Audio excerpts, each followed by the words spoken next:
Good evening, everyone. Welcome to this Green IFA Live from Strasbourg. My name is Simon. I'm Head of Communication in the Green IFA Group. And as announced, I'm joined today by our two co-presidents, Terry Reintke and Bas Eickhout. Thank you very much both for joining us. Tonight we're going to talk about all the latest political developments in the European Union, and we're also going to get to know a little bit about the people behind the politician as well. So to start off, not too much, but we'll ask some nice questions. So first, we would like you both to maybe introduce each other, and I'll go to Bas. Could you introduce Terry in a sentence or two? Sentence of two, of course. Terry Reintke, 37 years old, born in Gelsenkirchen. Who doesn't know the beautiful city of Gelsenkirchen? It's in the German Ruhrgebiet, so she knows everything about industrial areas and just transition that should happen there. She is in the European Parliament since 2014, so one of the more experienced members in our political group. Not as experienced as you. No, we come to that, and she was, of course, also former chair of the FYG, so the Young Greens, and her topics, social justice, LGBTI, so all these important topics. Terry Reintke. Very nice. Terry, can you do the same for Bas? Well, I have to say the most important thing first. Bas is a very funny guy. We all enjoy his jokes. Now, Bas is my co-president in the European Parliament. 47 years old, from the Netherlands, from Utrecht.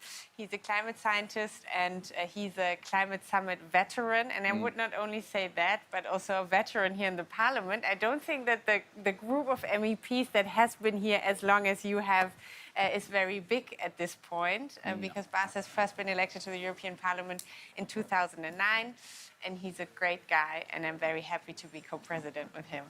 Okay, so you've both been working very closely the last few weeks, and we're going to get to all the political developments since the European elections.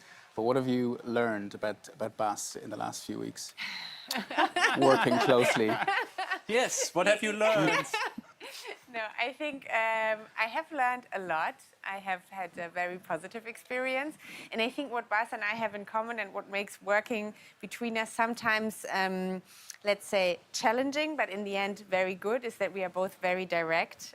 So we never shy away from also saying critical things about each other, which I think is a very good way of always knowing where the other one stands. And we have a very trusting relationship, so it helps us to then really quickly get to the things that we want to do. I think it makes the work between us very efficient, very effective, and I hope that this week we can already see the first fruits coming from this very fruitful cooperation that we are having. So, Bas?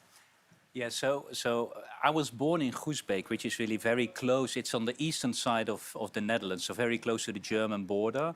So basically, we were born very close to each other. Basically, there was only a border in between us. And I do think that indeed we do have comparable characters.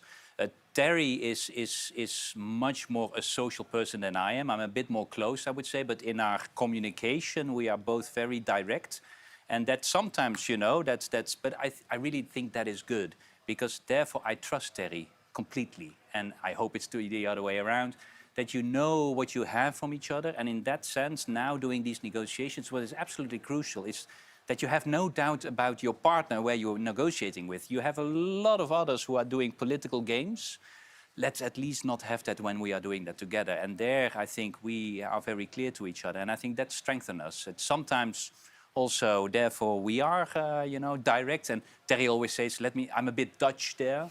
I think indeed sometimes Terry is more Dutch than I am Dutch, but I think that's something I can appreciate. Okay, these are important things for the negotiations, so we'll get into it. But first, 37 days ago now, the European elections was over. It might feel like a year ago at this stage with everything you've been doing. But a reminder to our audience who might have just tuned in, they might have voted in the European elections and now they have no idea what is going on. So maybe we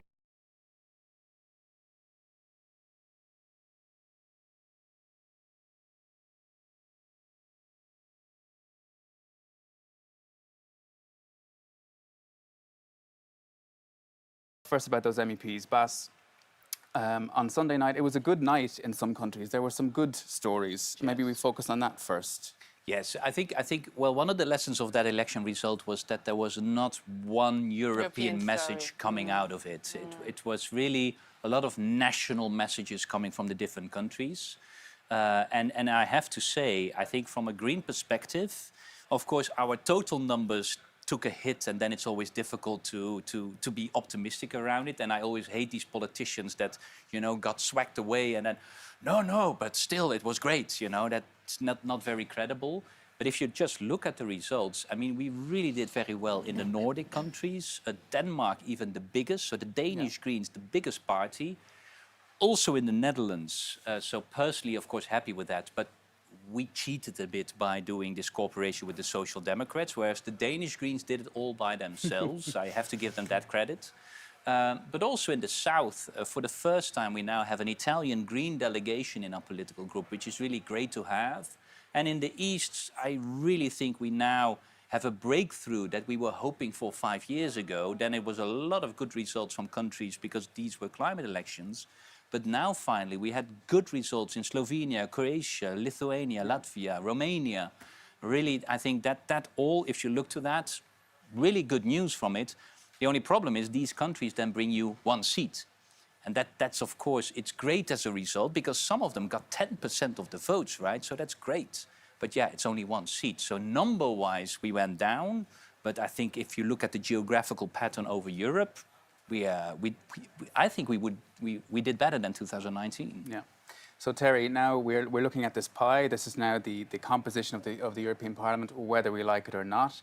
What's happening now? Give us a bit of a sense behind the scenes. Von der Leyen is building her coalition or her majority in the House to try and get legislation through. Give us a bit of a background there on what's going on since the elections from your side.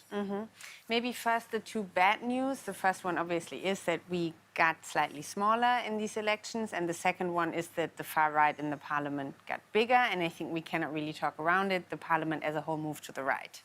And the third is the good news. That is a little bit cynical to say, but because of this, also the 3 big groups that were beforehand carrying the majority for von der Leyen don't have a comfortable majority anymore, which basically makes us enter the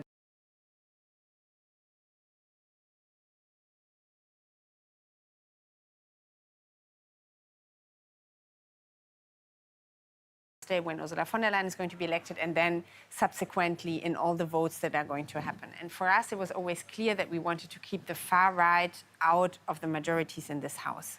And for us, obviously, that meant that we have to play ball. So we have to be ready to negotiate and to say, if you don't want us to take them on board, you need to make us another proposal. Because if we don't get the votes, Ursula von der Leyen is not going to be elected and we are not going to have a majority. And we did. We negotiated in the past weeks. And I think that, well, this week will be very crucial in what the outcome of these negotiations will be. We still don't know exactly. So you will see in this week whether Bas and I and the rest of the Green Group did a good job or not. But I think that we are on a good path. And for us, obviously, it was key to continue on the Green Deal as, you know, the major project of the last legislature, to make it more social, to make it a green and social deal, to stand up for rule of law. This is an absolute key issue where, you know, with especially more far-right governments in Europe, we have a bigger task from the European level. And obviously, fundamentally, as a red line, not to cooperate in a majority with any of the far-right groups in this House. And I think, as it looks now, all of these things can happen. And then, of course, we also said, we promised that if these conditions are met, then we would be ready to support a majority. And that would mean that we vote for Ursula von der Leyen on Thursday. We will only take the final decision on Thursday, but we are working towards making that possible.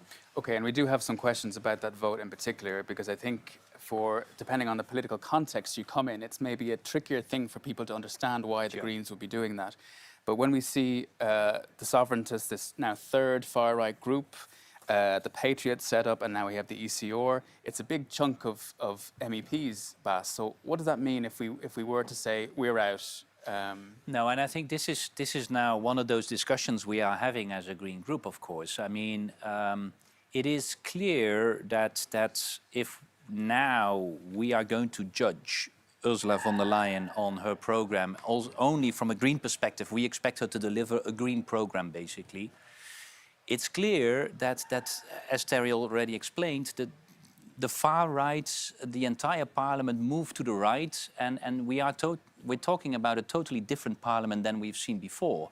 And I think that is for people important to realize that this parliament is really the center, that is a pro-European center, is shrinking and shrinking. And if we would say now, we only want to deliver on our pure ideological green agenda, which is very clear where we stand, but this would mean that basically we are delivering the more the right side of the center parties. They will start cooperating with the far right, even using the argument there was no other way. We had to, because otherwise there's no majority with the left. So they would turn to the far right, and basically we would empower the far right in this parliament. And as you said, they are now with 3 political groups.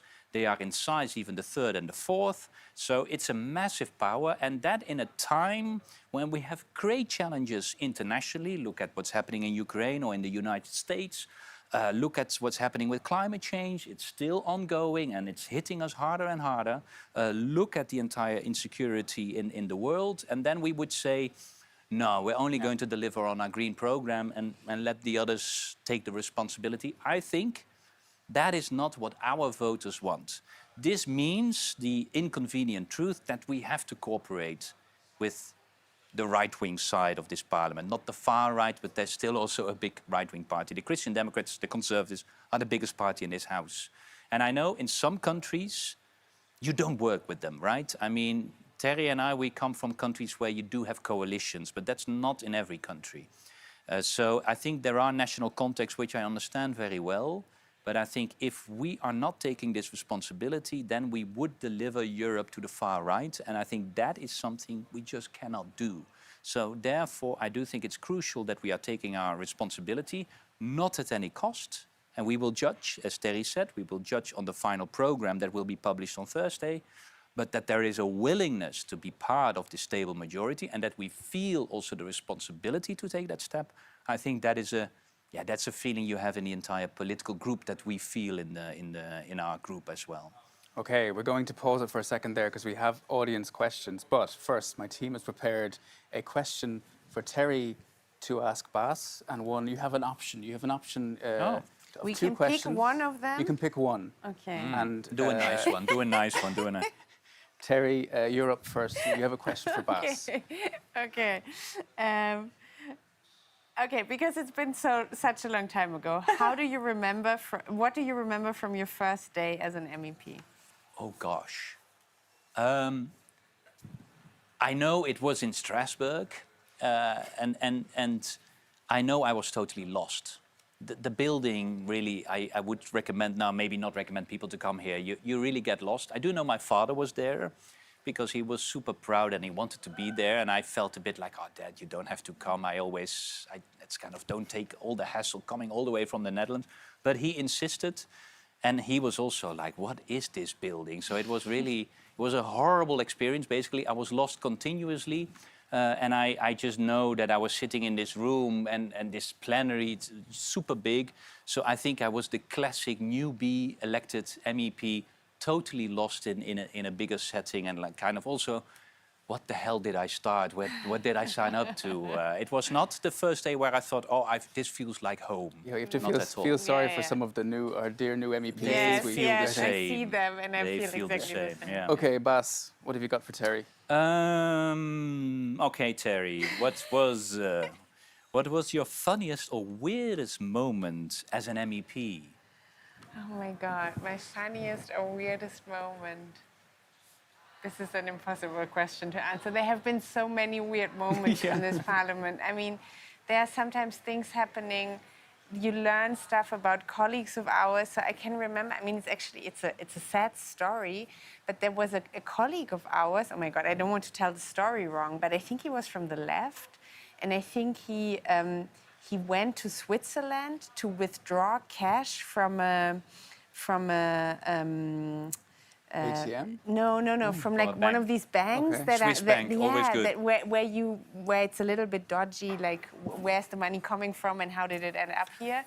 And then I think he was trying to flee because the police was trying to catch him, and then he died in the while he was trying to flee. No, I have to Okay. work out exactly what happened there. This is I not don't the know. funniest moment, I No. think. It's like it was such a weird story about what he did. But I remember that that he had died, and then I was trying to find out why, and it was a very, very interesting life story.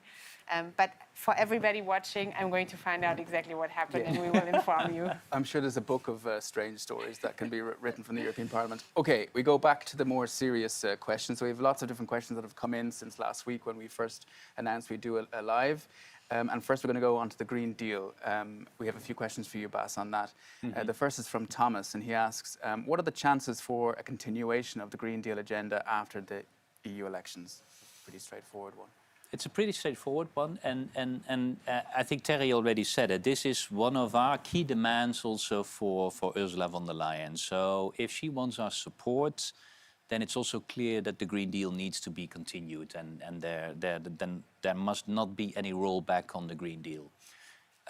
So I do think there is a good chance we can get that. We can get a prospect of continuation of the Green Deal.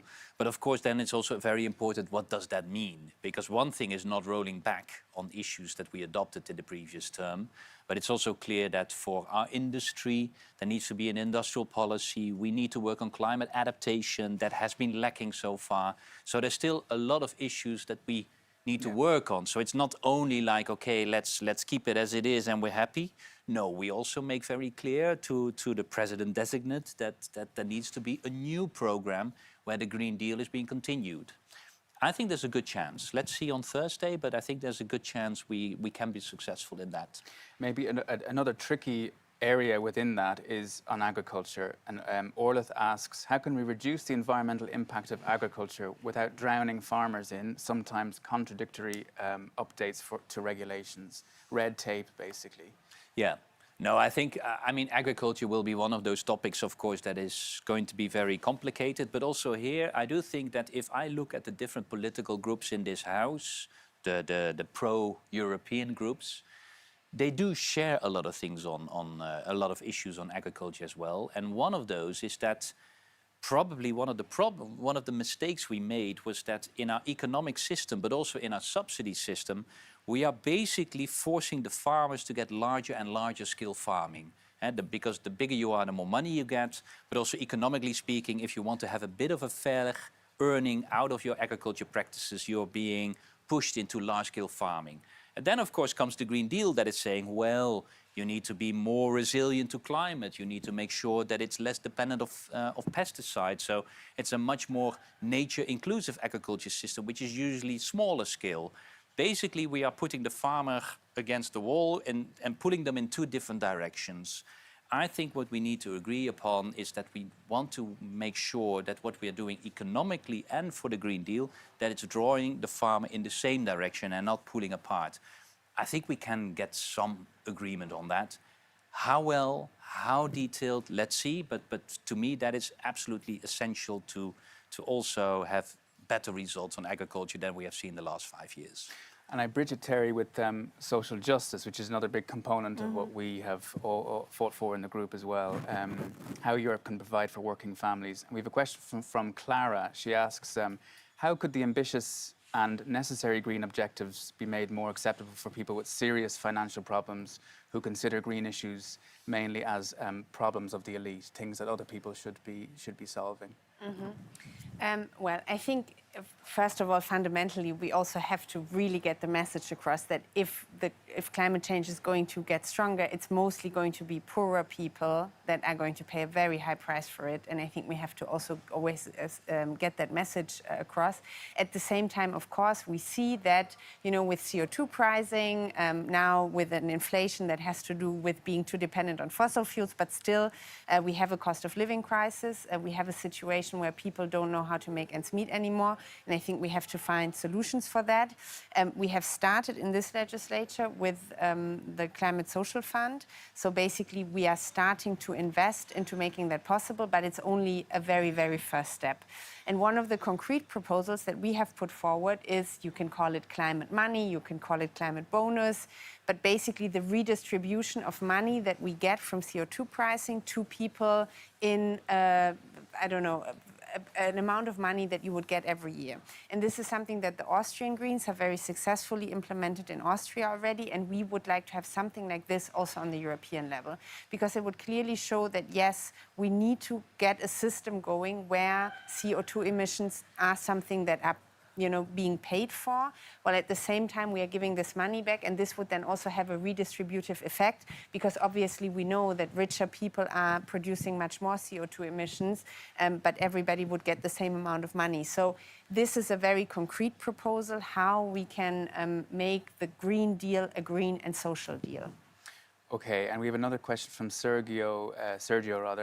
What are your strategies to tackle the problem of youth unemployment across the European Union, also a social issue? How much time do I have?